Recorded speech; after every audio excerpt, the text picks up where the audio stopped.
3 days ago, I watched a grown man apologize for 20 straight minutes to someone who didn't even respect him enough to look up from their phone. He explained, he justified, he begged for understanding. And the other person? They smiled. Because they knew something he didn't. They knew he was trained to be controllable. If you're here, you already sense something's wrong with how you've been taught to navigate the world. The be nice, work hard, good things happen script isn't working.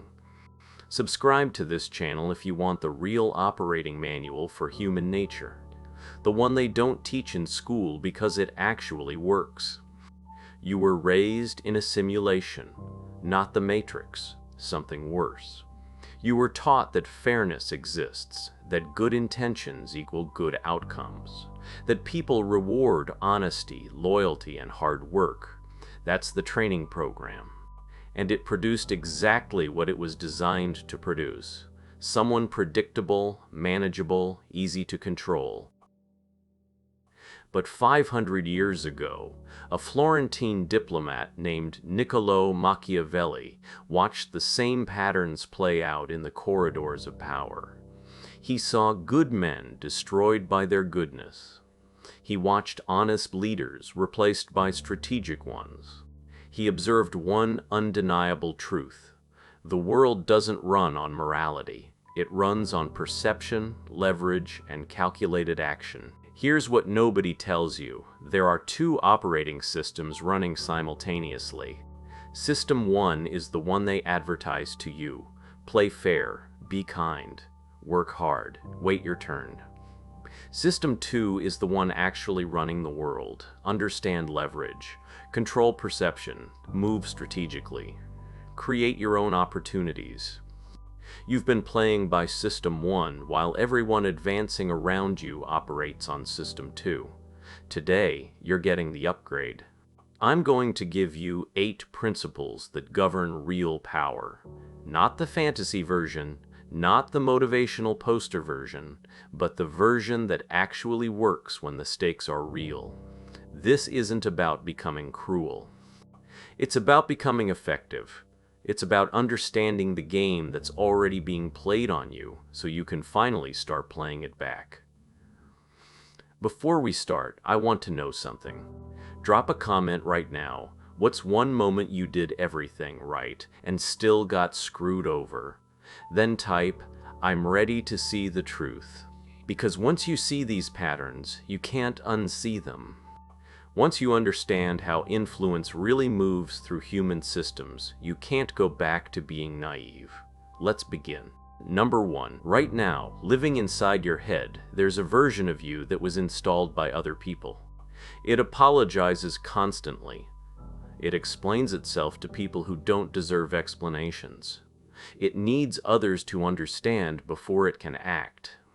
This isn't you. This is conditioning pretending to be your personality. Every time you seek approval, you hand someone else the remote control to your nervous system. They can press pause on your confidence, fast forward through your boundaries, rewind your decisions, and they will.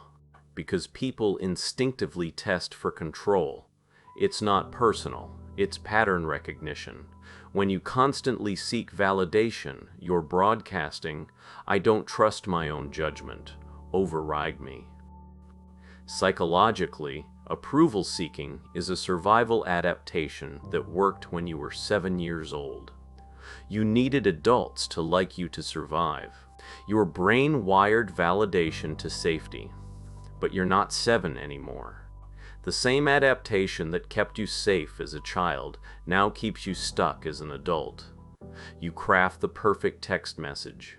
Delete it, rewrite it, check if they're online, send it. Watch for the typing indicator. Meanwhile, the person you're texting, they respond when they feel like it. No anxiety, no second guessing. That's the difference between someone running on System 1 versus System 2. Your brain equates others' approval with your survival. It's an ancient threat detection system misfiring in a modern context. the person who doesn't need your approval. Your brain reads them as higher status, more secure, more dangerous.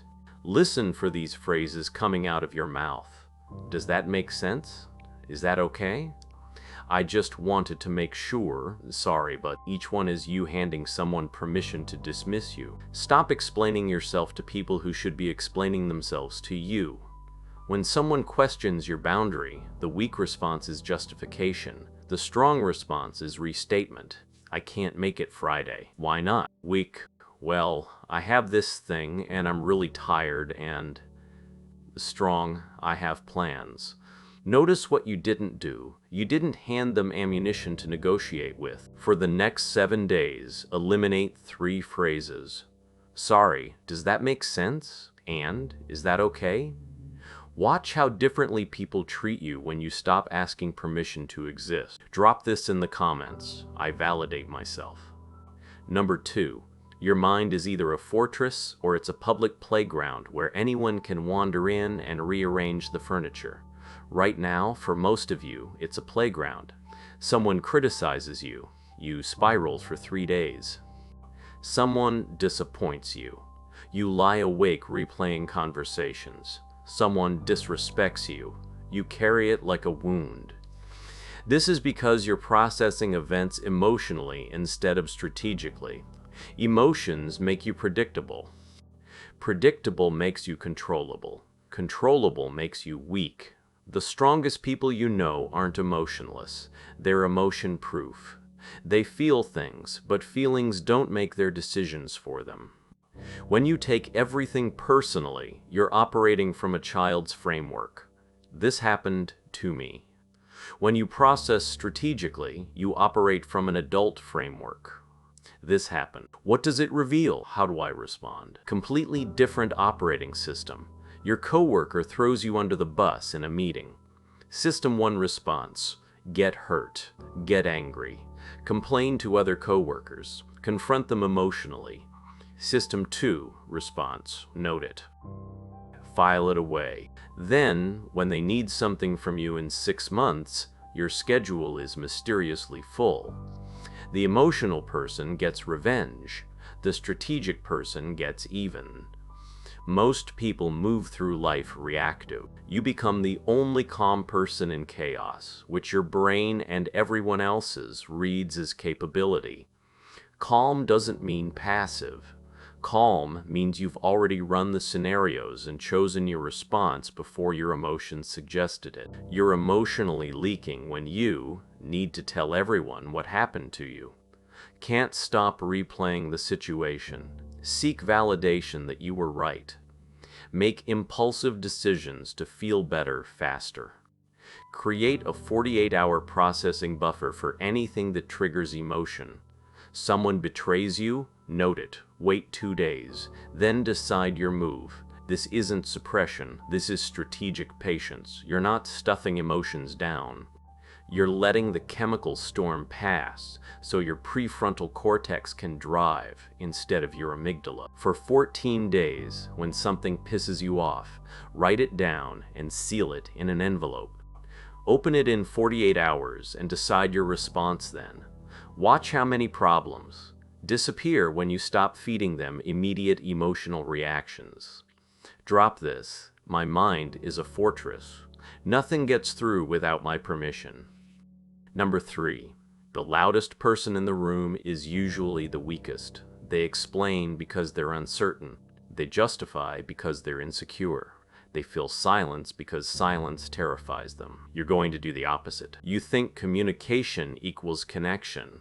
More words equal better understanding. Explaining yourself equals respect. Wrong. Explanation equals negotiation. The more you explain, the more you're inviting someone to debate your position. Silence creates psychological pressure. When you don't fill it, the other person rushes to fill it for you. And people reveal everything when they're rushing to fill uncomfortable silence. Machiavelli never said, "Better to remain silent and be thought a fool than speak and remove all doubt." But he understood the principle. Mystery is magnetic. Your friend accuses you of something ridiculous via text. Weak response. Paragraph after paragraph, defending yourself, explaining context, providing evidence. Strong response, no. Then silence. Watch what happens. They'll spiral. They'll send follow-ups. They'll either apologize or reveal their true character. Either way, you win, and you didn't waste energy on a defense. When you constantly explain yourself, you're subcommunicating, "I'm not sure of my position. Convince me I'm wrong." When you simply state and stay silent, you're subcommunicating, "This is reality. Adjust accordingly." Same situation. One response hands them power, the other keeps it. Listen for yourself saying, "Let me explain. What I meant was," you have to understand. The reason is, these are all negotiations you started with yourself before anyone even challenged you. Practice strategic silence in 3 contexts. State your truth once, then silence. Answer the question asked, nothing more. Silence. Observe. Note. Then silence. The silence does 2 things. It protects you from saying something you'll regret, and it forces the other person to show more cards than they intended. For the next 7 days, cut your word count in half. Seriously. If you were going to send a 5-sentence text, send 2. If you were going to explain for 10 minutes, explain for 2. Watch how your perceived power increases as your word count decreases. Type this: "My silence is more powerful than their noise." Number 4.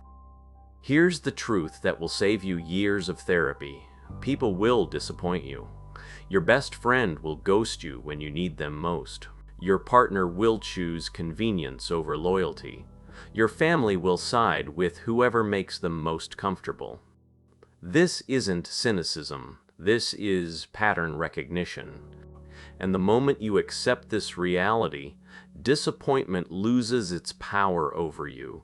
You're not upset because people let you down. You're upset because you expected them to operate at your level of integrity. That was your mistake. Disappointment only destroys people who had illusions.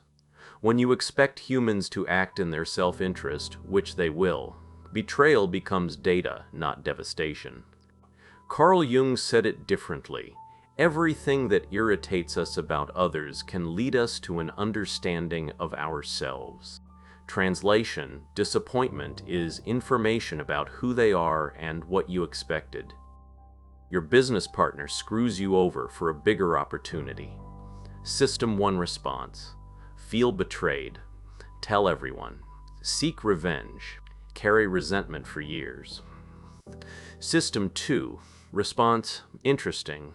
They revealed their priorities under pressure. Good to know. I'll never give them that opportunity again. See the difference?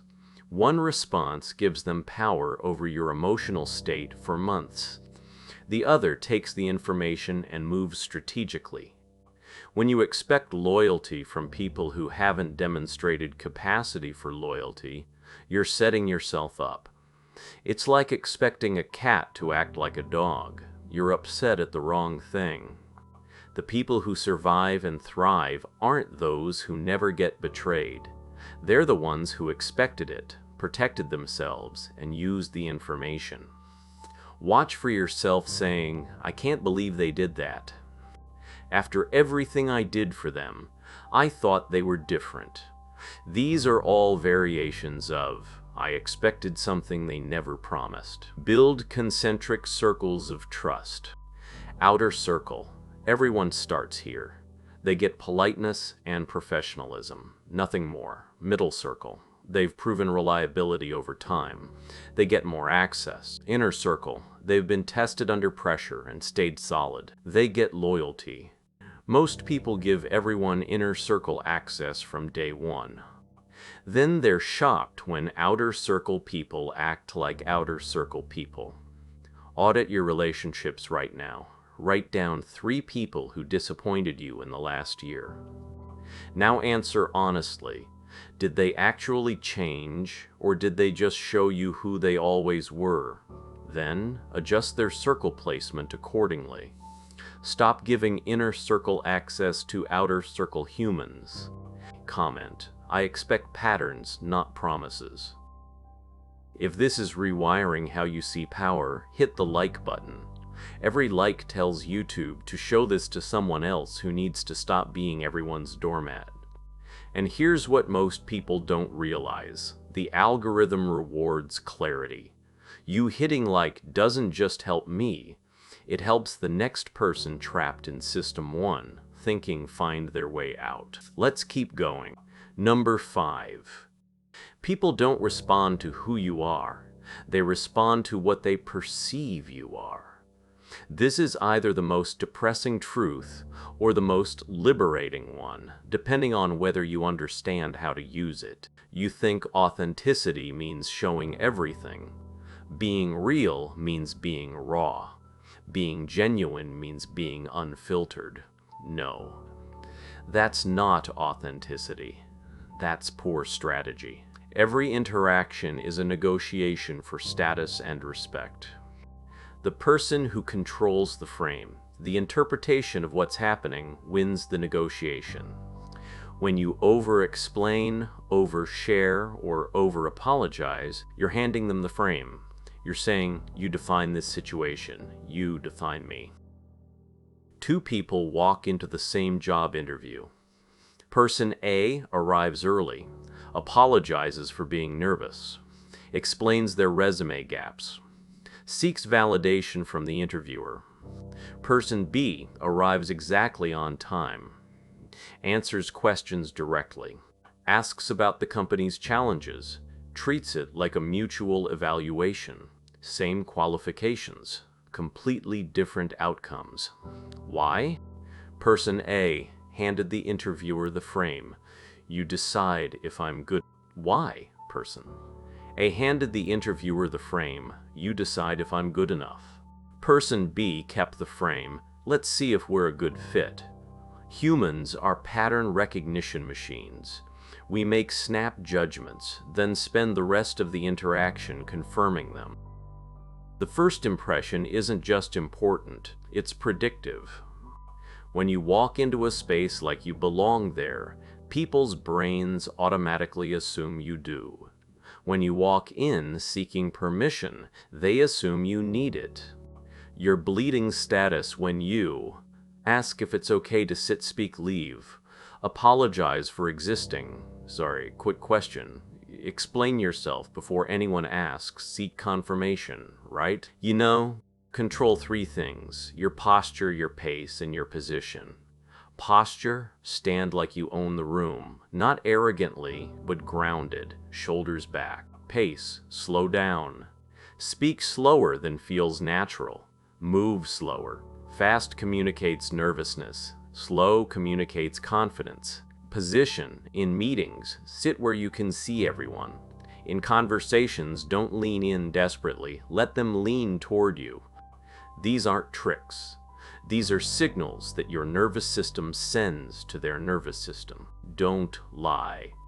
For 7 days, record yourself in conversations or practice in a mirror. Watch for fidgeting, rushed speech, filling silence with and shrinking your body. Then stand taller, speak slower, pause more, take up space. Watch how differently people respond to you when your external presentation matches the internal strength you're building. Drop this. I control what they see. Number 6. Excellence isn't something you do when you feel motivated. Excellence is a discipline you practice when no one's watching. And that's where most people fail. Most people want the status that comes from excellence without the discomfort that creates it. They want the respect that competence commands without the repetition that builds competence. They want to be seen as capable without being actually capable. Your character isn't what you do when people are watching. Your character is what you do when there are no consequences for cutting corners. Do you keep your word when no one would know if you broke it? Do you maintain standards when no one's checking? Do you do the hard thing when the easy thing is available? That's where excellence lives, in the invisible moments. Two people commit to a fitness routine. Person A goes to the gym when motivated, takes before and after pics for Instagram, tells everyone about it, quits after 6 weeks when results are slow. Person B goes to the gym whether they feel like it or not, tells no one, focuses on progressive overload, still going 18 months later. Who gets results? Who gets respect? Every time you do what you said you'd do, especially when you don't want to, you build self-trust. And self-trust is the foundation of unshakable confidence. The world is full of people with potential. It's empty of people with discipline. Watch for yourself saying, "I'll start Monday. Just this once won't hurt. I deserve a break. I'll make up for it later." These are negotiations your weak self is running on your strong self, and your weak self is winning. Build 3 non-negotiable daily disciplines. Physical, something that makes your body uncomfortable every single day. Cold shower, workout, run. Something. Mental, something that makes your mind work. Read for 20 minutes, write for 10, learn something difficult. Relational, something that maintains your standards. Say no to one thing that doesn't serve you. Enforce one boundary. These aren't goals. These are rituals. You don't do them when you feel like it. You do them because you committed to them. Choose one discipline. Commit to 14 days. No excuses, no negotiations. Track it. Every single day, write, "Did it," or leave it blank. Watch how 14 days of unbroken discipline changes how you see yourself. Type this: "I keep promises to myself." Number 7, you need to become dangerous. Not violent, not cruel, but dangerous. Dangerous enough that people think twice before disrespecting you. Dangerous enough that boundary violations have real consequences. Dangerous enough that people know you're not someone to test. You think being nice makes you safe. That if you're kind enough, helpful enough, understanding enough, people will treat you well. That's not how humans work. Humans respect boundaries, not kindness. They respect consequences, not intentions. They respect capability, not goodness. When you're only nice, people see you as harmless. And what happens to harmless things in nature? They get eaten. 2 employees at the same company. Employee A always says yes, always stays late, always covers for others, never complains. Employee B says no to requests that don't align with their role, leaves on time, helps strategically, speaks up when disrespected. Who gets promoted? Who gets taken advantage of?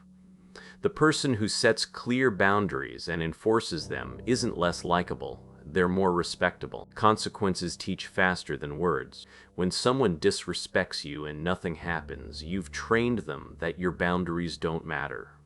When someone disrespects you and access disappears, response time increases or opportunities evaporate, you've taught them something more permanent.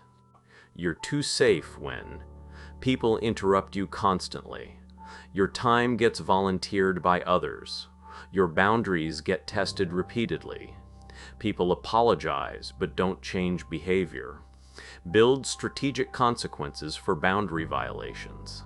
First violation, cold distance. They feel the shift but you don't explain it. Second violation, explicit boundary. That doesn't work for me. Third violation, complete removal. No explanation, no closure, gone. Most people skip straight to rage or straight to acceptance. Neither works. Strategic danger means I'm warm until I'm ice. And when I'm ice, I don't thaw. This week, identify one person who repeatedly crosses boundaries. Apply strategic distance. Don't announce it. Don't explain it. Just increase response time, decrease availability, reduce emotional investment. Watch how quickly they notice and adjust. Comment, I am dangerous when necessary. Number 8. The final transformation is this. You must become someone who doesn't need any particular outcome, not because you don't care, but because you have so many options that no single option controls you. Desperation is the death of power. When you need the job, the relationship, the approval, the opportunity, when you need it, you're negotiating from weakness. The person who can walk away is the person who controls the negotiation. Scarcity makes you controllable. When you believe you only have one path to success, people can block that path and you'll do anything to get through. Abundance makes you uncontrollable. When you have multiple paths, no single gatekeeper matters. Two people in the same toxic relationship. Person A, they're my only chance at love. I have to make this work. Person B, if this doesn't work, there are 7 billion other humans. I'll be fine. Who stays in toxicity? Who sets boundaries? When you operate from abundance, you make better decisions because you're not deciding from fear. You negotiate better because you can walk away. You set boundaries because you're not afraid of being alone. You attract higher quality people because desperation repels and confidence attracts. You're operating from scarcity when you tolerate disrespect because at least it's something. Stay in situations that drain you. Accept less than you deserve. Can't imagine life without this specific thing. Build real options. Don't just think abundantly. Create abundance. Career, always be networking. Always be building skills. Have 3 potential next moves at any time. Relationships. Maintain meaningful connections. Don't put all emotional eggs in one basket. Finances. Build savings. Build income streams. Have 6 months of runway. Develop skills, interests, and identity outside of any single domain. When you have real options, you don't have to fake abundance. You live it. This month, identify one area where you're operating from scarcity. Then, build one alternative option in that area. Apply to one additional job. Start one conversation outside your current relationship. Build one new skill. Options create calm. Calm creates power. Type, I am abundant. I have options. You now have the map. Here's how you actually walk the path. Step 1, morning ritual, 5 minutes.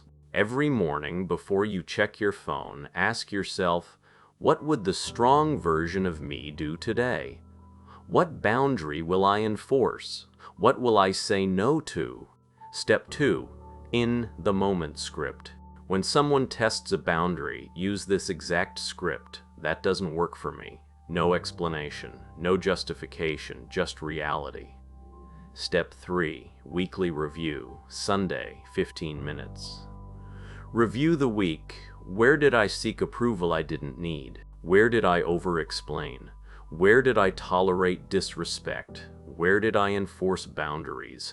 Write it down. Patterns become visible in writing. Step 4, 7-day social experiment. For 1 week, talk 40% less than normal. Respond to texts messages with 6-hour delay minimum. Say no to 2 things you'd normally say yes to. Leave one social situation without explanation. Track how people's behavior toward you changes. List your relationships in 3 circles. Outer, acquaintances. Middle, proven allies. Inner, battle-tested. Be ruthlessly honest about placement, then adjust access accordingly. Here's what 500 years of observation has taught us. These patterns don't change. Technology changes, culture changes, but human nature, consistent. The same dynamics Machiavelli observed in Renaissance Florence play out in your group chat today. The same status games Nietzsche wrote about happen in your workplace. The same power structures the Stoics navigated exist in your family. Jung said it best, Until you make the unconscious conscious, it will direct your life and you will call it fate. You're making it conscious now. This isn't about becoming manipulative. It's about becoming unmanipulatable. It's about being strategic enough to protect yourself while maintaining enough character to respect yourself. Effectiveness without character is just cruelty. Character without effectiveness is just victimhood. You need both. If this video completely shifted how you see power and people, subscribe now. Every video on this channel is designed to give you the real manual for human nature. And comment below, which lesson hit hardest? What change starts today for you? Tell me the principal number. Tell me the shift you're making, because when you declare it publicly, you're 40% more likely to follow through. You started this video as someone operating on System 1. You're ending it as someone who understands System 2. The game hasn't changed, but you have. Most people will watch this and do nothing. They'll feel inspired for 6 hours, then slip back into old patterns by tomorrow. You're not most people. The version of you that seeks approval is dying. The version of you that explains too much is transforming. The version of you that tolerates disrespect is gone. You are becoming someone who cannot be held back, cannot be broken, and cannot be stopped. Not because you're invincible, but because you understand the game well enough to play it better than everyone who thinks fairness matters more than strategy. The world rewards clarity. You now have it. Go use it.